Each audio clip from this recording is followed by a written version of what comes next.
I would love to just welcome everyone to tonight's CCL training, a weekly webinar program of Citizens Climate Lobbies that provides CCL supporters with access to in-depth training opportunities on topics related to climate change and effective climate advocacy.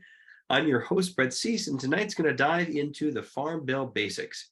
Tune in for a training that will provide a high-level overview of the basics behind the 5-year cycle behind the Farm Bill, including the roles that the House and the Senate committee play in the process and the climate provisions within this year's discussion.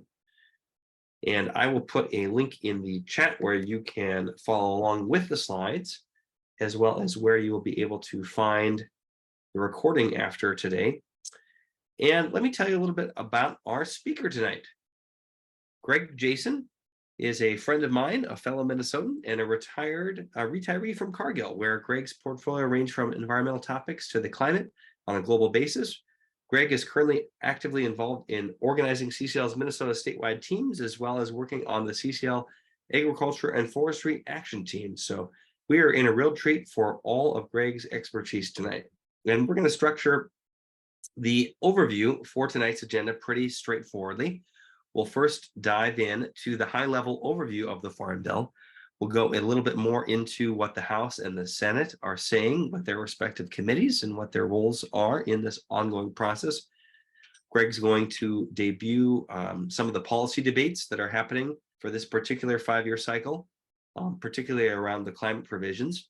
And then we're going to be joined by Ben Pendergrass, CCL's Vice President of Government Affairs, for a discussion and update on the Technical Service Provider Act, kind of the next step after the Growing Climate Solutions Act that we are going to be focusing on to help continue to build out the benefits that the IRA has with funding for farming and forestry.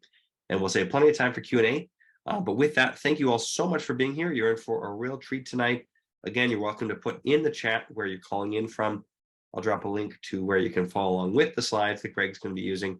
And you can also start using that Q&A icon on your black Zoom toolbar to ask questions. So with that, the floor is yours, Greg.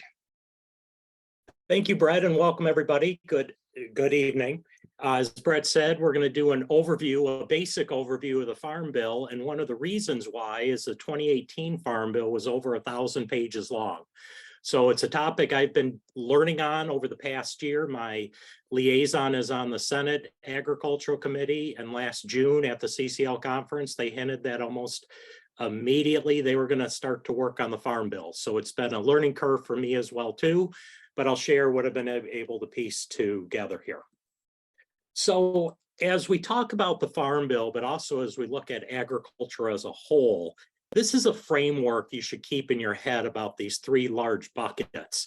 One being that agriculture can be split into the commodity agriculture, i.e. the corn, beans, wheat, and then also the specialty agriculture, things like fruit, nuts, vegetables, and also organics. And the third major bucket is animal protein.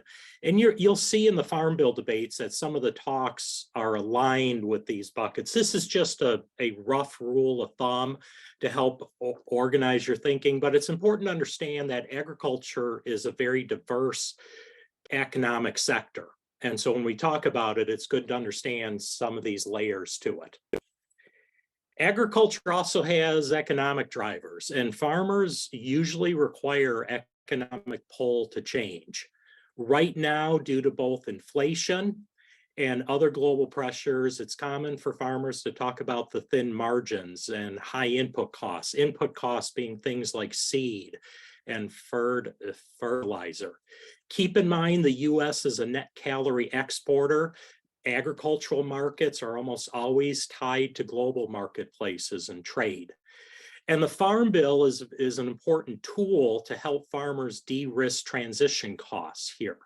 But these economic drivers, the Farm Bill, as we'll hear, over a 10-year period is $1.5 trillion expenditures. So it's very much about looking at the economics of the agricultural sector, as well as the consumers of the agricultural sector, the public, like everybody on this call. All right. So what is the Farm Bill? The Farm Bill is an omnibus bill, multi-year legislation, sets national agricultural, nutrition, conservation, and forestry policy. Talked about in 2018, the Farm Bill was over 1,000 pages long, and it included 12 titles, and we'll look at the titles on the next slide. The titles can vary from Farm Bill to Farm Bill, but there's a good likelihood that the 12 titles will be carried forward in 2023, but that's not a certainty.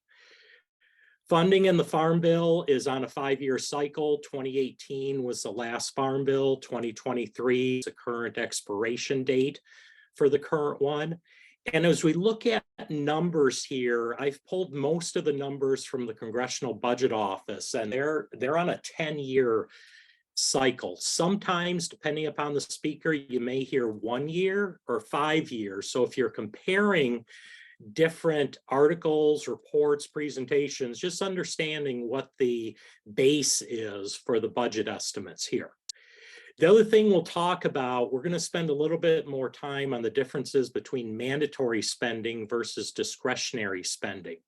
But almost everything coming out of the Congressional Budget Office focuses on mandatory spending because that's what is authorized once the Farm Bill is approved. In contrast, and we'll see, discretionary spending covers most of what the U.S. Forest Service does, and that has to go through an annual appropriations process. So the funding isn't guaranteed from year to year like the 5-year. And when we talk about the big numbers, those are the 10-year estimates, and that's for mandatory spending. So the 2023 Farm Bill.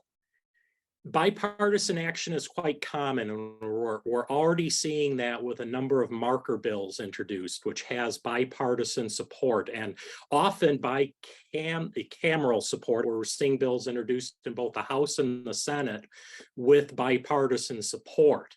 And as I'll allude, often on a regional basis. So I'm located in the Midwest, and it's very common for the Midwest representatives and senators to be very aligned in Farm Bill priorities. Another common theme you'll see is the Farm Bill overall is viewed as a good structure. There's not much pressure to think you're going to blow this thing up and make radical changes to it. The budget is tight. We'll talk about the baseline coming from the Congressional Budget Office. There's going to be another baseline coming out this month that's anticipated. And the headline you see in 2023, at least, it's been talked that Congress's biggest fight over climate will be in the Farm Bill. So let me explain a little bit of what's on this slide. On the left-hand side, you see both the 2018 Farm Bill and also the current baseline as of February 2023 for the new Farm Bill and the expenditures. And what's on the far left side, the titles, when you see commodities, conservation, trade, those are the current 12 titles of the 2018 Farm Bill. And we will look at the spending in a pie wheel, which is a little easier to see the distribution of where most of the funding is. But I did highlight, given CCL's interest in the Healthy Forest policy platform, I just wanted to highlight when we talk about the mandatory spending, you'll notice that the forestry title is a footnote. And the footnote is out of the roughly $1.5 trillion projected over the 10 years, the mandatory spending for the forestry title is less than 10 million here. So you're going to see on the subsequent pie wheels and charts, you don't even see the forestry title represented because it's a rounding error looking at the mandatory spending here. However, I do want to, given CCL's interest, and this is the one slide where we are not talking about 10-year spending now. So this is coming from the USDA, and this is their fiscal 24 budget. So this is a 1-year budget, not the 10-year like we've been talking about from the Congressional Budget Office. And this looks, the slide on the left then, the pie wheel, looks at both mandatory and discretionary outlays. And you can see forestry in this 1 year would represent 5% of the budget of the USDA. And then the pie wheel on the right gives you a little bit more of a breakdown on what the Forestry Services focuses on, with 30% of the budget going to wildfire fire management, another 24% to wildfire suppression. So you can see the distribution in the total budget of about $7.4 billion. At the top, you also see a little shorthand for the differences between mandatory spending. And as you can see, mandatory spending, once it's approved in the Farm Bill, then the funding comes from the Treasury without it going through an annual appropriations process. And in contrast to the discretionary appropriation, including the natural resources and environment, which is where the U.S. Forestry Service sits, that goes through an annual appropriation process where Congress has far more control then about what's done. So funding does happen for the Forestry Service. It's just most of this talk on the Farm Bill focuses on mandatory spending, and the forestry title is not a big player in that. I just highlighted this because of CCL's Healthy Forest initiative, but most of the forest funding is discretionary and not mandatory here. So looking at the mandatory spending here, and this is also mandatory spending without the Inflation Reduction Act dollars, and there's a subsequent slide where we have that in perspective. But notice that the nutrition title right now, and this is over a 10-year time period, the $1.5 trillion, 1.2 trillion of it is associated with the nutrition title right now, so 82% of the spending, and the bulk of that is the SNAP program. But then you see really the big three from an agricultural perspective: the crop insurance, the conservation title, and the commodities title next, and the spending, at least the 10-year projected spending. And then you have the little wedge, the $10 billion, and you see trade, horticulture, research, miscellaneous, and then you see some other titles which essentially have zero mandatory spending here. So this is just a pie wheel distribution. And the next slide, we're going to zoom in on the agricultural portion here of the spending. So I had talked about crop insurance, and you can see on the far left, the crop insurance is a whole program, but the conservation title then is split into different conservation programs here. And likewise, the commodity title has different parts to it, but then that other wedge gets broken down into a number of different programs here. So in a 1,000-page bill, there's layers of complexity to it. So sometimes when you hear the conservation title even, keep in mind that there's multiple programs, like EQIP is by far the largest program. Also the Conservation Reserve, looking at the dollars right in front of me here. So these are the big titles. This is the mandatory spending. This is the 10-year projection coming from the Congressional Budget Office right now.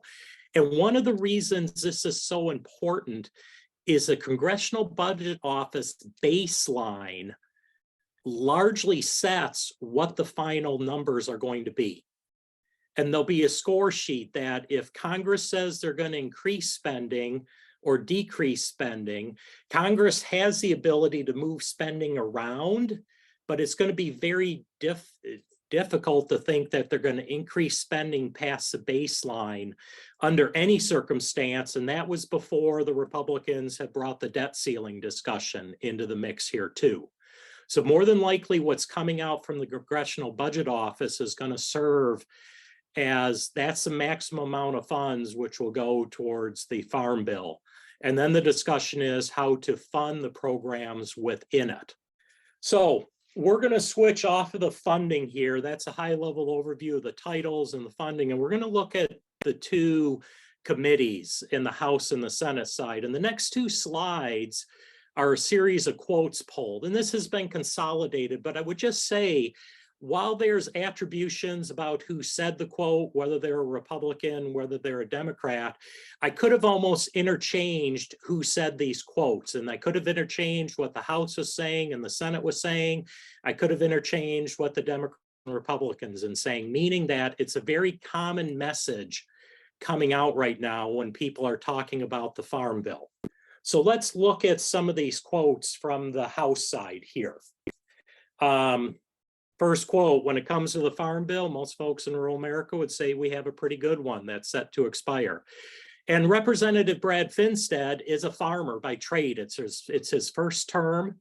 in the House, and he's on the House Agricultural Committee, not surprising, somebody who's a farmer in southern Minnesota. Representative Bacon tells that crop insurance is a top issue, and you're going to hear this repeated over and over again, that safety net for farmers is viewed as the top issue. Representative Dusty Johnson, a good friend of my representative, talks about we're not dealing with the unlimited amount of money. Representative Johnson has already introduced a bill looking at the work requirements in the SNAP programs and ways to potentially look at controlling spending here. Biofuels has very strong political support in both parties here. In fact, if you're following the debt ceiling discussion and what got passed in HR 1, the carve out, which is proposed to roll back the IRA funding, the biofuels was removed from that because of pushback from the Midwest Republicans. Conservation programs are usually talked about remaining voluntary, remaining incentive-based. The play is, what are the incentives here?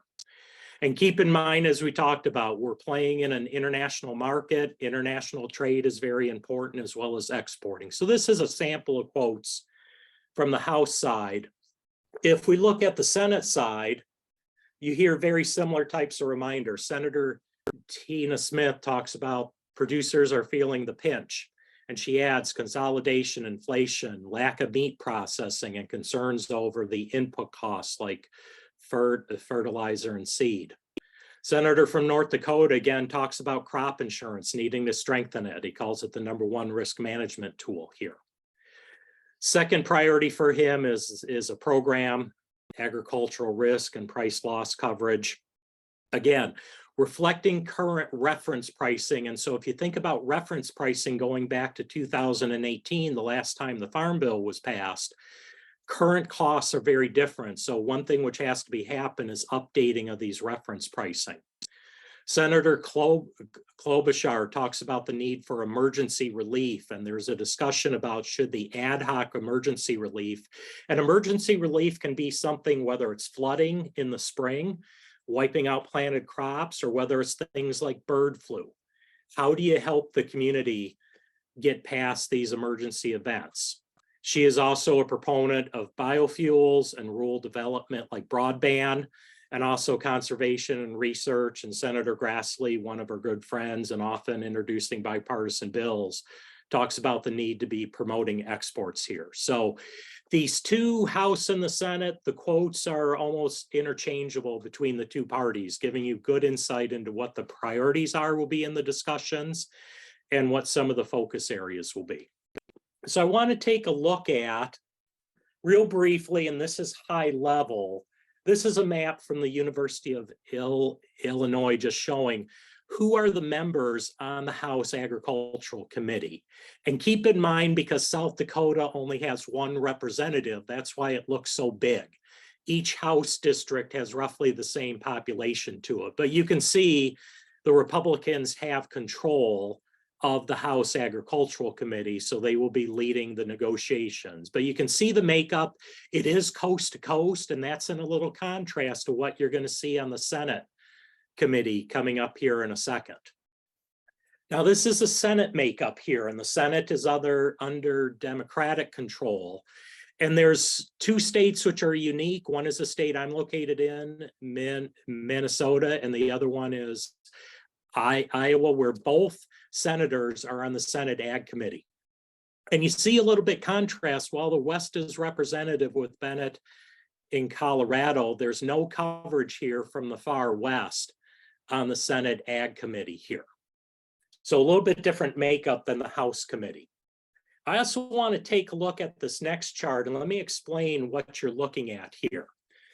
This is for the Senate, and on the bottom are the senators, with on the left-hand side are the Democrats, the right-hand side are the Republicans. But this takes a look at a state-by-state basis, and green is the percent of the Farm Bill benefits which are going to the farm, and then contrasting in the gray with how much is going to SNAP, largely the nutrition benefits here. So you can see as a whole, on average, the Republican states tend to get more of the farm bill coming out of the farm side of the program compared to the nutrition side of the program, although that is not universal. You can look at Mitch McConnell in Kentucky, and the majority of what Kentucky gets is on SNAP. And his farm side is under 10%. You notice a state like Minnesota is the highest on the Democratic control at just about 20% of the benefits here. So when we talk about the debate between funding and recognizing that the nutrition and the SNAP program right now is estimated to be 82% of a $1.5 trillion spend over 10 years, this just gives you a sense about perhaps what senators are going to be focusing on. So somebody like Cory Booker in New Jersey, you can see almost 100% of what New Jersey receives is associated with SNAP. Virtually no dollars coming from the farm going to New Jersey.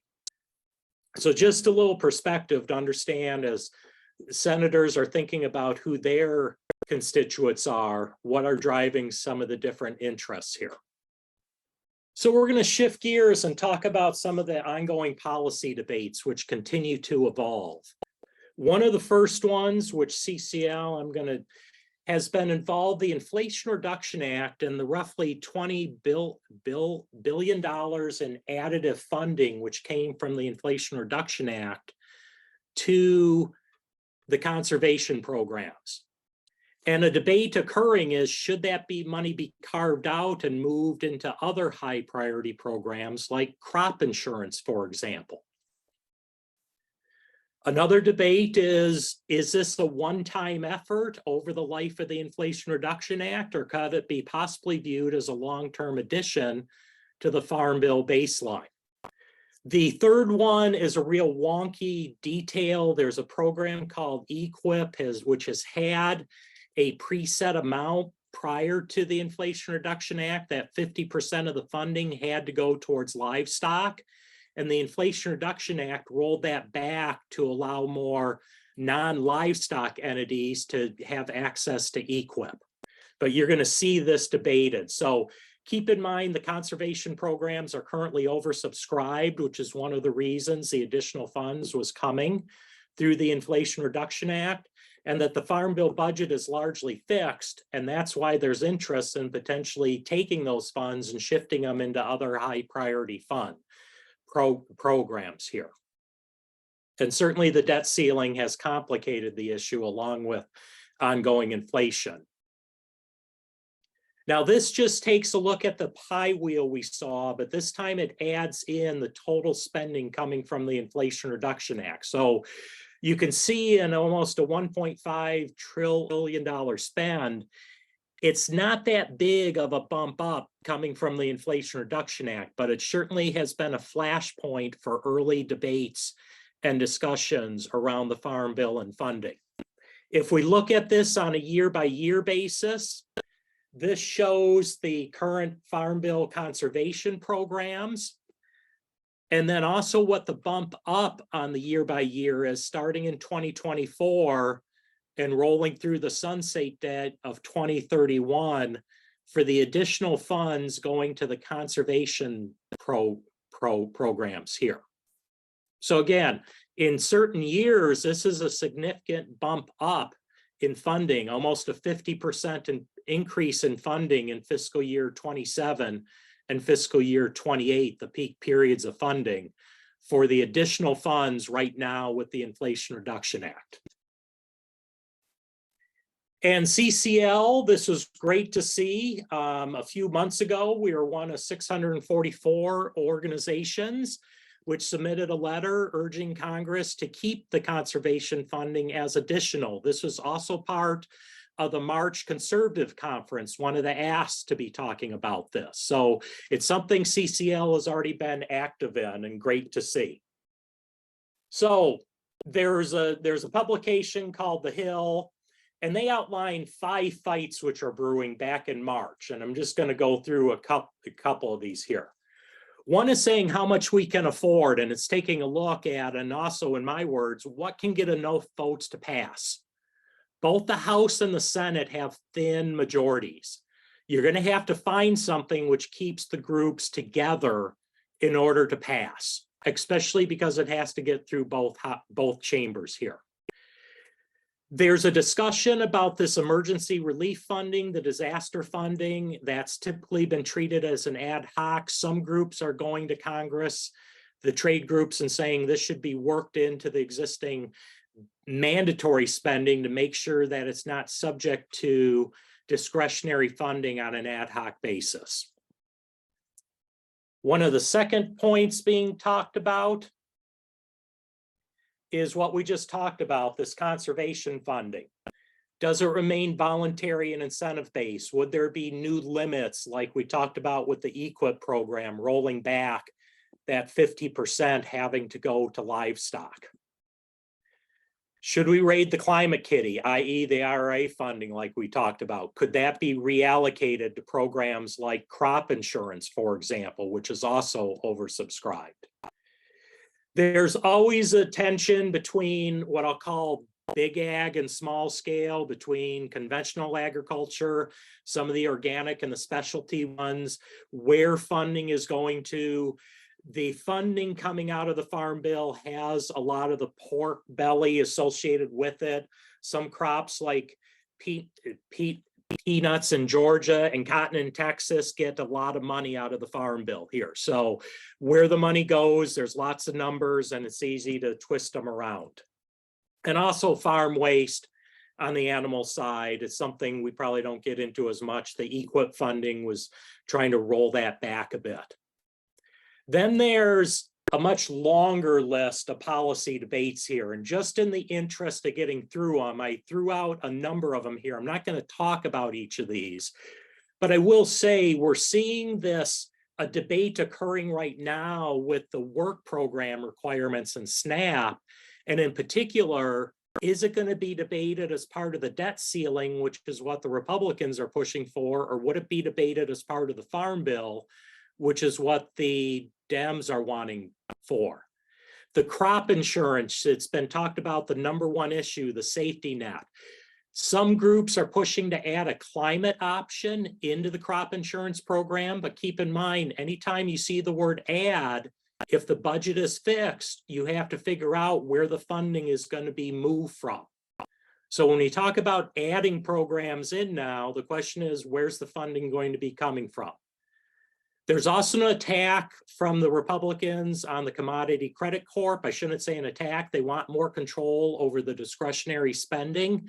And they feel like the USDA, by funding the climate smart ag programs through the Commodity Credit Corp, is beyond what the core purpose of that program is. And because it's discretionary funding, they perhaps want to carve back some control. And these are just some of the many debates which are ongoing. I will say out west, in spite of the record snowfall this past winter, certainly the drought, the water supply is getting the Western representatives talking about what can be done to ensure long-term supply of water for not only the agricultural sector, but the communities as a whole. And with that, I'm going to let Brett talk about, I think, what will be a secondary ask this June. Good evening, everyone. I'm Ben Pendergast, CCL's Vice President of Government Affairs, and I'm glad you guys are all tuning in to learn a little bit about the Farm Bill. Just briefly, I wanted to flag a bill that was actually introduced this week by Senator Braun and Senator Bennett in the Senate, and Representatives Bard and Spanberger in the House, called the TPS Access Act of 2023. For background, the IRA just provided almost $20 billion in new money for conservation and climate programs. Well, that's very important. We're able to utilize that money, and part of that is farmers need access to technical service providers that can have the knowledge to help them implement some of these programs. And so the TPS Access Act of 2023 will make it easier for technical service providers to get certified, and so greatly increase the number of these that farmers can access. I think this bill will be important to make sure we fully utilize that IRA money. One of the problems is that the Natural Resource Conservation Service and USDA identified that, USDA really needs 3,000 to 4,000 employees over the next 2 years to help implement some of these programs. However, they've noticed that in the last year, the USDA was given authority to hire 1,500 people, but we're only able to retain 500. This bill will allow USDA to build on a previous program in the 2018 Farm Bill that will allow independent certification of these technical service providers and really increase their overall numbers. So this is a bill that you might see us having listed as a supporting ask when we come in June. And just keep out on the lookout for more information from us. And there might be more stuff coming down the pipe. Our Agriculture and Forestry Action Team has been doing some great work looking for and finding some really good marker bills that could be included as part of the Farm Bill. And so some of those you will also see in coming weeks listed as possible supporting asks. I hope everybody enjoys the program, and I look forward to seeing a lot of you in June in person. All right, thank you, Ben. That is a perfect tee up. Actually, back to you, Greg, if you're willing to reshare to talk a little bit more about the work that you and others have done with the marker bills and just kind of what else has been going on with the Ag and Forest Action Team. So with the CCL's Ag and Forestry Team, well, let me start from the top here. Where's CCL playing? One has been signing on to this conservation funding letter, and I talked about in March at the Conservative Conference. That was one of the asks, was to make sure that this conservation funding remains additive to the Farm Bill compared to it potentially being siphoned off to fund other programs. So a subset of the Ag and Forestry Team has been working to identify marker bills. Now, somebody asked me after I gave this session on a regional basis, what's a marker bill? And a marker bill really introduces an idea with the intent that that bill isn't going to be passed on its own, that it's going to be rolled into an omnibus bill, in this case, the Farm Bill. So there's actually one round of marker bills in April. There were many listening sessions, and there's going to be more marker bills being introduced. But a small group led by Nancy Jacobson has been working to review these marker bills, prepare, look at them and say how many of them have bipartisan support. Does it help the lower 40? Write a short recap of them and then send them to Ben and Jen for consideration. So we're going to continue working on that, trying to identify marker bills which are appropriate. And again, a marker bill is meant to introduce an idea, but if a marker bill has more sponsors or co-sponsors, it has a higher likelihood of getting incorporated into the final bill. And that's why it's important for us to keep working and leaning into those in June. Talked about this, but just to repeat, given CCL's interest in healthy forests, most of the Farm Bill, while forestry is part of the discussion, it can sometimes authorize pilot programs from a mandatory perspective. The bulk of the funding is discretionary, meaning it goes through a different process. And so when you see the big numbers, the big debates are going to focus on that mandatory spending of the Farm Bill. There was already one hearing about forestry in the Senate side, so it's included, but it's not the focus area of what's going to unfold over the next few months here. And again, about the agricultural and now the Agriculturally and Forest Action Team, we expanded the name. We work on trying to educate CCL members about ag and ag policies, reach out to different stakeholder groups, and certainly do the advocacy and building the political will, which CCL is good at, writing letters to the editors, trying to collaborate with like-minded organizations here. And then also working with the staff with CCL and the members of Congress about agriculture. I know for one, I'm in a state where agriculture has a very large portion. It's a political heavyweight. So we have to be educated as liaisons going into the offices about what's happening in the agricultural space. With that, thank you. Brett, should I stop sharing here? I think we're great. Yeah, let's, before anything else, Greg, thank you. You are the one that we're so grateful for tonight in putting this together. That you found tonight's training useful and empowering, and we look forward to seeing you around. Thank you all. Thanks so much, Greg. Thank you. Thank you for listening to this episode of Citizens Climate Lobby's training program. You can tune into more episodes anywhere podcasts are available. Inspired by what you heard today? Join Citizens Climate Lobby to advocate for bipartisan climate solutions. Go to community.citizensclimate.org to find more trainings, resources, your local chapter, national action teams, discussion forums, and more. Be sure to like our Facebook page and follow us on Twitter and Instagram @CitizensClimate. We also invite all of our listeners to subscribe to our YouTube channel for more inspiration. Like what you hear? Recommend us to your friends and make sure to give us a 5-star rating. It helps us show up on other listeners' feeds. Feel free to pass on any suggestions for future episodes in the comments as well. And together, we are creating the political will for a livable world.